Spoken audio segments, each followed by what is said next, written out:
ব্যথা কখনো দেখানো যায় না এবং কাউকে বোঝানো যায় না, হোক সেটা শরীরের অথবা মনের। যার ব্যথা সে ছাড়া অন্য কেউ অনুভব করতে পারে না। তোমার শূন্যতা যদি কাউকে ভাবিয়ে না তোলে, তাহলে তার কাছে আর ফিরিয়ে যেও না। প্রিয় মানুষকে অন্য কারো হতে দেখা মৃত্যু যন্ত্রণার সমান। তবুও ভালো থাকতে হয়, করতে হয় ভালো থাকার অভিনয়। প্রিয় মানুষকে না পাওয়ার আক্ষেপ থেকে যায় আজীবন।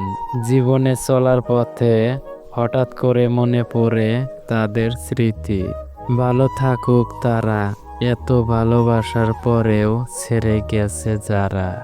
মনের দূরত্ব বেড়ে গেলে পাশাপাশি চেয়ারে বসেও তাকে প্রয়োজনীয় মানুষ বলে মনে হয় না। একদিন সময়ের চাকা ঘুরবে, সেই দিন তোমারও দিন আসবে।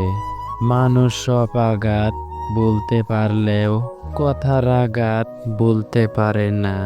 এই জিনিস হারিয়ে ফেললে তা নিয়ে আফসোস করবেন না, কারণ যা হারিয়ে যায় তা আপনার জন্য ছিল না।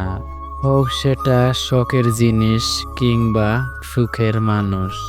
যার কথা বলার ইচ্ছেই নেই তাকে জোর না করাই ভালো, কারণ জোর করে আর যাই হোক কখনো ভালোবাসা পাওয়া যায় না। অপেক্ষার ধৈর্য ধরতে শেখো, কারণ সহজে পাওয়া জিনিসগুলো জীবনে বেশি দিন থাকে না।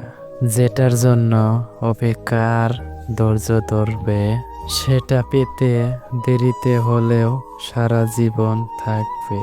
ভালোবাসা অনেক সহজ, কিন্তু ভালোবেসে যাওয়াটা অনেক কঠিন। ভালোবাসা কখনো বয়স ও সময় দূরত্বের কাছে হেরে যায় না, হেরে যায় অভিশাপ আর অবহেলার কাছে। আত্মসম্মানের থেকে বড় আর কিছুই নেই।